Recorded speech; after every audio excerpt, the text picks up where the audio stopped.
Hello friends, मैं आजाद sir आपका अपना YouTube channel mentor study point में स्वागत है। जैसा कि दोस्तों आप जानते हैं कि मैं आप लोगों को आपके अपने YouTube channel mentor study point के माध्यम से एक टेस्ट सीरीज में चला रहा हूँ। इस टेस्ट सीरीज के माध्यम से मैं आप लोगों को प्रतिदिन कम से कम 25 से 30 क्वेश्चन का डिस्कस करते हैं, जो आपके एग्ज़ाम के लिए शायद बहुत ही ज़्यादा महत्वपूर्ण सिद्ध हो रहा होगा। इसी के अकॉर्डिंग अभी तक मैंने आप लोगों को 320 क्वेश्चन का डिस्कशन कर दिया है और 320 के बाद आज हम लोग कुछ क्वेश्चन का डिस्कस करेंगे। लगभग 30 से 35 क्वेश्चन के आसपास में आज भी हम लोग डिस्कस करेंगे और जो आपके एग्ज़ाम के लिए काफ़ी ही ज़्यादा महत्वपूर्ण होगा। इससे पहले दोस्तों आज 15 अगस्त है और इसी आज ही के दिन हम लोगों ने आज़ादी को हासिल की थी। इसके लिए मैं आप लोगों को अपने YouTube channel mentor study point की तरफ से सभी को स्वतंत्रता दिवस की हार्दिक शुभकामनाएं देना चाहता हूं और साथ ही साथ भारत की प्रगति की कामना भी करता हूं। ठीक है दोस्तों, तो चलिए आज मैं आप लोगों को आपके अपने YouTube channel mentor study point के माध्यम से कुछ क्वेश्चन का डिस्कस करते हैं।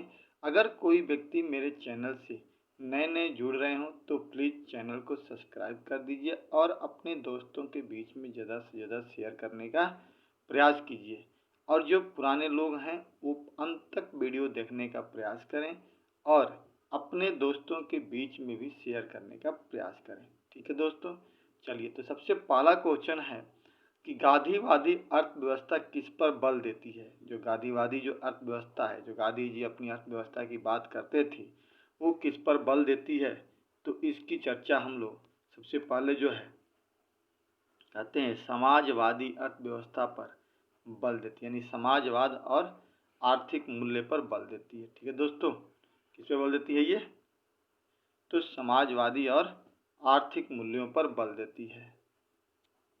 ठीक है, अगला क्वेश्चन कह रहा है दोस्तों कि इल्बर्ट बिल किसके कार्यकाल के दौरान प्रस्तुत किया गया था। इल्बर्ट बिल जो आया था वो लगभग मेरे ख्याल से 1881-82 में रिपन के समय में, किसके समय में दोस्तों, तो रिपन के समय में वो आपका प्रस्तुत किया गया था। ठीक है दोस्तों, चलिए आगे हम लोग बात करते हैं। अगला क्वेश्चन कह रहा है कि वर्ष 2006 में मुस्लिम लीग की स्थापना कहाँ हुई थी। तो वर्ष 2006 में मुस्लिम लीग की स्थापना ढाका में हुई थी। कहाँ हुई थी दोस्तों, ढाका में 1906 में इसकी स्थापना हुई थी अंग्रेजों के द्वारा। मैन कैफ पुस्तक किसने लिखी थी, एडोल्फ हिटलर। ये वही हिटलर है जो जर्मनी का रहने वाला था, उसी ने मैन कैफ नामक पुस्तक लिखी थी जो हिटलर के द्वारा लिखी गई थी। अगला क्वेश्चन कह रहा है दोस्तों कि पिट्स इंडिया एक्ट, जो मैंने आपको पढ़ाया था कि पिट्स इंडिया एक्ट 1784 ईस्वी में आया था, के अंतर्गत निम्न में से किसे स्थापित किया गया था। कह रहा है कि निर्देशकों की अदालत को, नियंत्रण बोर्ड को, राजस्व बोर्ड को और स्थायी परिषद को। तो राजस्व बोर्ड को स्थापित नहीं कर गया, सॉरी, नियंत्रण बोर्ड को स्थापित किया था। ठीक है दोस्तों, किसको स्थापित किया गया था, तो नियंत्रण बोर्ड को स्थापित किया गया था। नियंत्रण और कंट्रोल ऑफ बोर्ड की स्थापना की गई थी। अगर दोस्तों कहा कि एक विचार के रूप में अहिंसा और महात्मा गांधी द्वारा उसका व्यवहार मूलतः किस भारतीय सिद्धांत की उपज है, सत्याग्रह की। ठीक है, गांधी जी सत्याग्रह के बहुत बड़े समर्थक थे। कह रहा है कि यात्रियों का राजकुमार किसे कहता है, तो ह्वेन को यात्रियों का राजकुमार कहा जाता है। उस मुगल शाहजादे का नाम बताइए जिसने भगवान गीता भागवत गीता का फारसी में अनुवाद किया था। तो ये कौन था दोस्तों, ये था दारा शिकोह। ये हम सभी लोग जानते हैं, दारा शिकोह ने इसका अनुवाद किया था। अगला कह रहा है कि योग दर्शन के संस्थापक कौन है, पतंजलि। योग दर्शन के संस्थापक कौन है, तो पतंजलि है। मत पत्रों को सबसे पहले प्रयोग किया गया था प्राचीन यूनान में शिलालेखों में किस राजा को देवाना प्रिय प्रियदर्शी यानी देवताओं का प्रिय कहा गया है। तो दोस्तों हम सब जानते हैं कि किसको कहा गया है जी, अशोक को ही देवताओं का प्रिय, देवानप्रिय या प्रियदर्शी कह करके संबोधित किया गया है। अगला क्वेश्चन क्या है, निम्न में से किसको शक्तिशाली नोबलों के एक समूह चेहलगानी का विनाशक माना जाता है, मतलब जिसे कहते हैं ना, तो वो बलबन था। कहने का मतलब ये है कि दिल्ली सल्तनत में जब इल्तुतमिश वास्तविक संस्थापक के रूप में आया था तो उसने एक प्रसिद्ध 40 गुलाम लोगों को मिला करके एक दल बनाया था, जिसे दल चालीसा या चहलगानी है, तुर्काने चहलगानी कहते हैं। इसी को आगे चल करके बलबन ने समाप्त कर दिया था। ठीक है दोस्तों, उसी की बात यहाँ पर हो रही है। अगला क्वेश्चन कह रहा है कि अंग्रेज शासक चार्ल्स द्वितीय को किसकी राजकुमारी से विवाह करने के लिए मुंबई दहेज में मिला था? तो पुर्तगाली राजकुमारी थी, तो उसी से सब शादी किया था, तो इसको दहेज में मुंबई मिल गया था। अगला कह रहा है कि शेर शाह द्वारा निर्मित ग्रेट ट्रंक रोड पंजाब को किसके साथ जोड़ती है? लाहौर को। दिल्ली से होते हुए पंजाब, पंजाब से लाहौर जाती है, जिसको हम लोग great trunk road national highway 2 कहते हैं। नेशनल हाईवे 1 कहते हैं। शिवाजी के समकालीन मराठा संत का नाम तुकाराम था। क्या नाम था दोस्तों? तुकाराम। 1651 में मुगलों द्वारा बंगाल में किस स्थान पर ईस्ट इंडिया कंपनी को व्यापार करने और फैक्ट्री लगाने की अनुमति दी गई थी? कासिम बाजार। ये मैं आप लोगों को पढ़ा चुका हूँ जब हम आपको बंगाल विजय की बात कर रहे थे। तो इनकलाब जिंदाबाद का नारा किसने दिया था? इनकलाब जिंदाबाद का नारा इकबाल ने दिया था। दिल्ली के सुल्तान का पद संभालने से पहले बलबन किस सुल्तान का प्रधानमंत्री था? नासिरुद्दीन का ये प्रधानमंत्री रहा था दिल्ली सल्तनत में ही। सबसे प्राचीन से शुरू करते हुए निम्नलिखित को सही क्रम में लिखिए। सबसे पहले से बाद में, सबसे पहले कौन है जी? तो देखिए दोस्तों, रोलेट एक्ट 1919 में आया था, रेगुलेटिंग एक्ट 1773 में आया था, वुड डिस्पैच 1854 में आया था और साइमन कमीशन 1928 में आया था। तो इस प्रकार अगर देखा जाए तो सबसे पहले कौन हो गया? 2 रेगुलेटिंग एक्ट, जो सबसे पहले आया था कब? 1773 एक्ट में। फिर 1854 में वुड डिस्पैच आया था। फिर रोलेट एक्ट जो आया था 1919 में आया था। फिर साइमन कमीशन 1927 में आया था। तो इस प्रकार दोस्तों आपका आंसर जो है वो क्या हो जाएगा? आपका आंसर हो जाएगा इसका डी।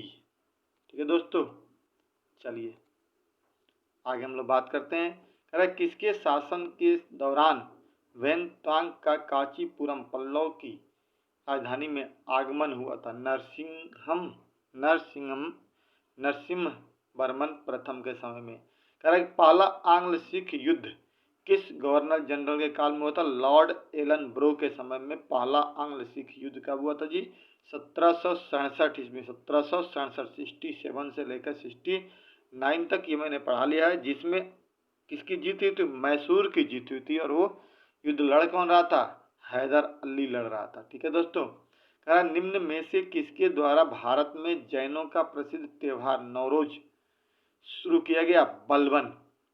इसमें दोस्तों निम्न में से किसके द्वारा भारत में जैन, थोड़ा मिस्टेक हुआ दोस्तों, टाइपिंग में ये मिस्टेक हुआ है, ये फारसी त्योहार नहीं चाहिए। फारसियों का प्रसिद्ध त्योहार नवरोज बलबन द्वारा भारत में शुरू किया गया था। फारसी होगा दोस्तों, यहाँ पे थोड़ी सी आपकी मिस्टेक हो गई है, मिसप्रिंट की, टाइपिंग की मिसप्रिंट है यहाँ पे। फारसी आप यहाँ पे ये समझ लेना कि फारसी की स्थापना, फारसी का प्रसिद्ध त्यौहार है जिसका नाम है नवरोज, बलबन ने इसकी शुरुआत की थी। ठीक है दोस्तों, चलिए तो आगे हम लोग बात करते हैं। कह रहा है कि निम्नलिखित में से कौन शाहजहां के शासन काल में अधिकांश समय तक दक्कन का गवर्नर रहा था? औरंगजेब जो उसका बेटा था। कह रहा है कि भारतीय पुरातत्व सर्वेक्षण की स्थापना किसके काल में की गई थी? लॉर्ड कर्जन के समय में 1905-6 के आसपास में की गई थी। दिल्ली में पुराना किला के भवनों का निर्माण शेर शाह द्वारा कराया गया था। निम्न में से किसे काला यानी श्याम पैगोड़ा के नाम से जाना जाता है? कोणार्क सूर्य मंदिर।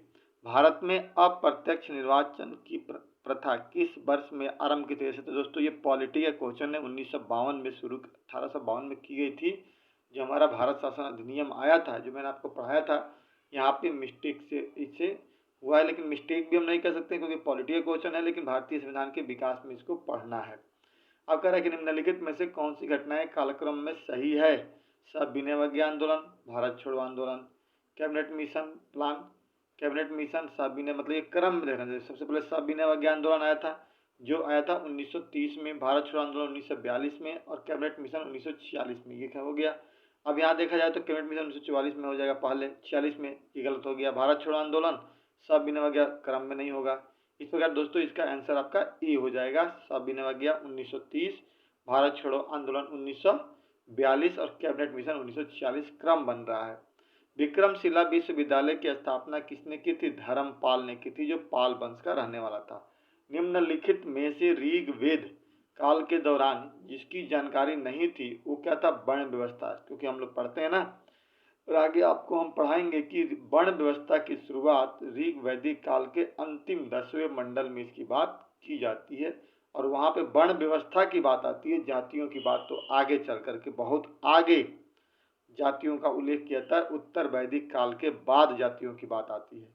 तो ये भी मैंने पढ़ा ही रखा है आपको 12वीं क्लास की किताब में। निम्नलिखित में से कौन सा कार्य मनुष्य द्वारा किया जाने वाला है जो पारिस्थितिकी संतुलन में बाधा डालता है? लकड़ी काटना, जो हम लगातार जंगल को काट रहे हैं, ये हमारे संतुलन को बिगाड़ रहा है। अशोक के धर्म उपदेशों का उद्वाचन पहले किया गया था, किसने किया था? सबसे पहले मतलब उसको किसने पढ़ा था? जेम्स प्रिंसप ने 1838 में पढ़ा था। गौतम बुद्ध का गुरु कौन माना जाता है? अलार कलाम को गौतम बुद्ध का गुरु माना जाता है। वैदिक कविताओं का गद्य संग्रह है ब्राह्मणों के द्वारा। आर्यों के आर्टिक होम सिद्धांत का पक्ष किसने दिया था? बी.जी. तिलक ने इसको बताया था। और संविधान सभा की प्रांतीय संविधान समिति के अध्यक्ष कौन थे? सरदार वल्लभ भाई पटेल। अब दोस्तों क्वेश्चन कह रहा है कि मिलान करने के लिए तो ए का 3 हो जाएगा, ए का 3 58 सबसे पहले, फिर बी का 4 हो जाएगा, एडी में ये भी आ जाएगा, बीसी से फिर एडी की तरफ बढ़ेगा, फिर ऐसे करते रहते आपका आंसर बी हो जाएगा। कारण महावीर कौन थे? 24वें तीर्थकर थे, जैनियों के, जो द्वितीय संस्थापक भी माने जाते हैं। निम्न में से किस विदुषी ने वाद विवाद में अजय याज्ञवल्क्य को चुनौती दिया था? गॉर्गी ने। निम्न में से किस घटना ने इंग्लैंड के सम्राट को भारतीय प्रशासन को अपने अधीन कर लेने के लिए प्रेरित किया? सिपाहियों का विद्रोह, जिसे 1857 का विद्रोह कहते हैं। 13वीं शताब्दी में राजस्थान के माउंट आबू में प्रसिद्ध दिलवाड़ा मंदिर किसने बनवाया था? तेजपाल नामक एक व्यक्ति था, उसी ने बनवाया था। दोस्तों इसी के साथ ही आज का वीडियो हम अपना एंड करने की कगार पे पहुंचे हुए हैं, जहां पे आज हमने आपको 320 के आगे बढ़े थे हम, और 60 तक की हमने लगभग 40 क्वेश्चन आज आपको हमने करा दिया। दोस्तों इसी प्रकार आगे की प्रक्रिया को भी हम लोग जारी रखेंगे। इसी के साथ ही दोस्तों आज इस वीडियो को इन करते हैं, लेकिन दोस्तों जो भी व्यक्ति हैं इस वीडियो को ज़्यादा से ज़्यादा आगे फैलाने का प्रयास कीजिए। जय हिंद, जय भारत।